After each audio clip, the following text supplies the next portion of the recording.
যখন আমরা অবহিত হতে পারি যে কে দলকে নেতৃত্ব দিতে যাচ্ছেন, তার সঙ্গে ইউজুয়ালি আমরা কথা বলি বরাবরই, এই প্র্যাকটিস, এবং হেড কোচের সঙ্গে আলোচনা হয়।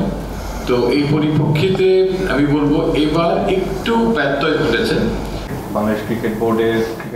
বাংলাদেশ দলের দীর্ঘমেয়াদে নতুন টি-20 অধিনায়কের দায়িত্ব দেওয়ার আগে তার সঙ্গে আলোচনার সুযোগই হয়নি প্রধান নির্বাচকের। এত বড় দায়িত্ব, তবে সেটা কিভাবে নেওয়া হয় শুধুমাত্র নির্বাচক প্যানেল আর হেড কোচের মধ্যকার আলোচনায়, সেই প্রশ্ন থাকতেই পারে।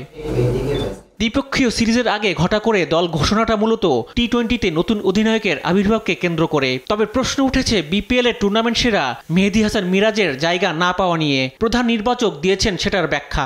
আমরা সবাইকে অ্যাকোমোডেট করতে পারবো না। আপনি যদি দেখেন লিটন দাস যদি 3 হয়, তাহলে মিডল অর্ডারটা খেলার জন্য ওখানে যদি তহিদ হৃদয়, শামীম হোসেন অ্যান্ড অনিক আছে, তার পাশাপাশি 7 নম্বর আছে। সো আরেকটা নাম অ্যাড অন করার এখানে যেমন আমার সুযোগ ছিল না, সুযোগ থাকলে I would love to take him. Still আমাদের টি-20 প্ল্যানিংয়ে একটু ব্যাকফুটে আছেন, বাট তিনি ডেফিনেটলি যে কোনো সময় যে কোনো পরিস্থিতিতে অ্যাডাপ্ট করার জন্য একটা চমৎকার খেলোয়াড়, তাকেও আমরা খেলার মধ্যে রাখবো।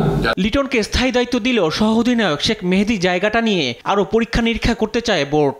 আমরা কিছু পরীক্ষা নিরীক্ষা করতে পারবো। যে দলটা আমরা ঘোষণা করলাম, এখানে একটা টিম যেটা আছে, সবাইকেই আমরা কিছু কিছু ম্যাচ আমরা অবশ্যই তারা পাবে।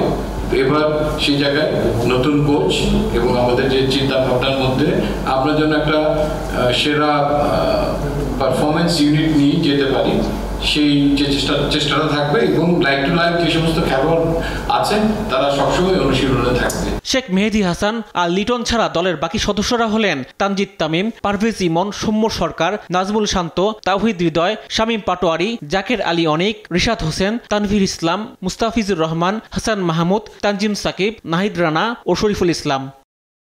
ইনজুরি আক্রান্ত পেসার তাসকিন নেই দলে। পুরোপুরি ফিট হয়ে ফিরলে তাকে বিবেচনায় রাখা হবে শ্রীলঙ্কা সিরিজে।